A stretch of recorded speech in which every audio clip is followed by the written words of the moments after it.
Salam sejahtera, terima kasih kerana telah menonton channel ini. Kita kembali lagi di dalam channel ini menyampaikan berita-berita hangat, gosip panas artis dalam dan luar negara. Mari kita tonton isu-isu hangat hari ini. Jangan lupa like, komen, dan subscribe. Jangan lupa juga tekan tombol lonceng agar Anda tidak ketinggalan berita-berita hangat yang selanjutnya di dalam channel ini.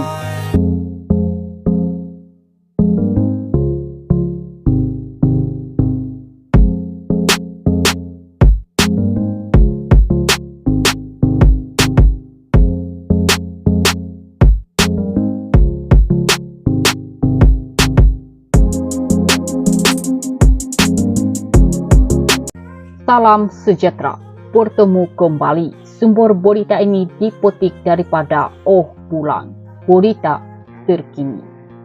Suib mahu budaya buli cyber dihentikan. Siti Sarah pernah NXT sebab dikecam. Mereka dalam media sosial jah berani jumpa depan studio. Pelawak dan usahawan Suib berharap budaya buli cyber yang dilihat semakin berleluasa di Malaysia dapat dihentikan sebelum menjadi semakin melarat. Pernah menjadi mangsa Suib atau nama sebenarnya Syahmira Muhammad 39 berkata, pembuli cyber hanya berani menyembunyikan di sebalik media sosial dan sesuka hati menilai serta menjatuhkan hukuman ke atas diri seseorang tanpa usul periksa. Cyberbully adalah perkara yang sangat serius.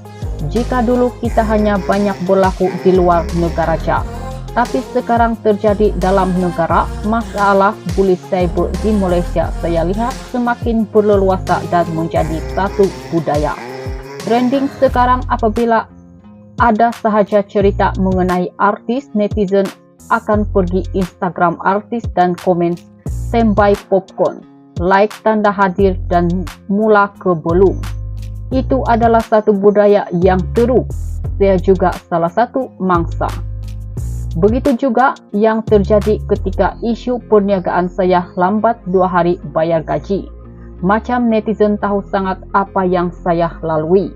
Macam mereka duduk dalam kasut saya. Kalau mereka di tempat saya, pasti mereka tidak akan berkata yang bukan-bukan. Tidak adil untuk menilai orang lain tanpa kesahihan. Tolong berhenti budaya cyberbully yang kebanyakannya orang Melayu. Mungkin ada orang yang boleh hadam. Kalau tak boleh hadam, boleh je teruk sehingga ada kes bunuh diri. Suib berkata demikian ketika ditemui pada majlis sedang media Jolah Production yang berlangsung di DCB Damansara, Kuala Lumpur pada Selasa. Berkongsi mengenai pengalamannya, bapa kepada 4 cahaya mata ini memberitahu pembuli cyber perlu dihukum mengikut undang-undang dan diberi pengajaran agar mereka menyesali perbuatan tersebut. Inilah permainan dalam media sosial. Mereka hanya berani ketika menulis. Nampak paling pandai, paling gah, paling tahu semua perkara. Tapi bila dah jumpa depan-depan, tahu pula tunduk kepala ke bawah dan mohon maaf. Keluarlah ayat tolonglah, mak saya sakit, anak tak sihat. Itu yang saya lalui ketika kes saya sebelum ini.